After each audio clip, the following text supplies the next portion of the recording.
qytetarët kanë drejt me protestu, kanë drejt me uni jo mirë me procese edhe gjyqësore, mirë po deri në momentin kur ato nuk pengojnë procesin e të provumit në seanca gjyqësore, ato mund me qenë manifestime publike dhe pa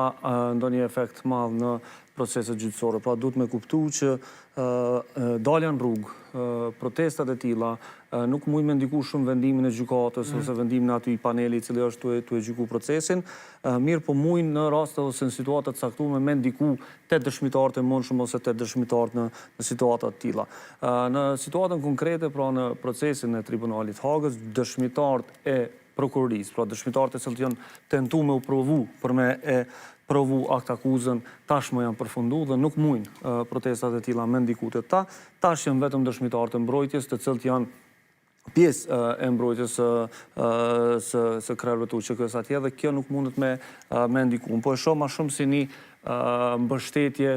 popullore politike ndaj njerëzve që janë atje brenda, mirë po nuk mendoj që ka me pas ndonjë rol direkt në procesin gjyqësor. Ajo që duhet me pas parasysh në manifestimet të tilla është edhe mesazhi publik dhe politik të cilën e çojnë protestat e tilla. Pra duhet me pas një kauzë të thellë dhe një kërkesë më të ndërtuar në detaje se sa vetëm lirimi dhe proceset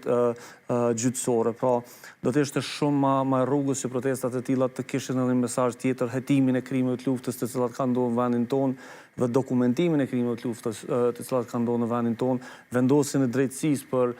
pjesën tjetër të krimeve të luftës të cilat kanë ndodhur në vendin tonë, e jo vetëm një kërkesë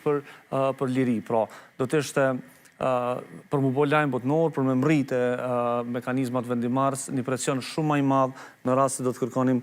drejtësi për pjesën tjetër të krimeve të luftës. Ajo që duhet me pas parasysh është edhe këto finesat e interpretimit të asaj çka është duke ndodhur atje dhe nuk mendoj që ka me mri me pas ndonjë efekt të madh në vendimarrjen e gjykatës. Gjykata tash është në fazën e paraqitjes së provave të mbrojtjes, pritet me u përfundu sa unë e di deri në fund të këtij viti dhe pastaj me pas vendimin fillestar. Ajo që ka shumë interesant është ta shndrimi i kësaj proteste të sotme në një mjet të politikës dhe në një tentativë të përçarjes së zonave opozit, qeveri, një tentativë që me unis qeveria e Shqipërisë me kryeministri Rama me pas një interferim në proceset tash politike në vendin tonë. Jemi në kohë zgjedhjeve dhe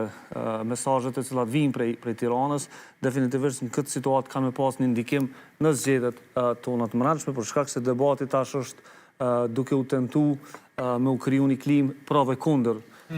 gjykatës, një klimë ku njerëzit të cilët realisht nuk e kanë votu gjykatën me u shpall fajtor tash për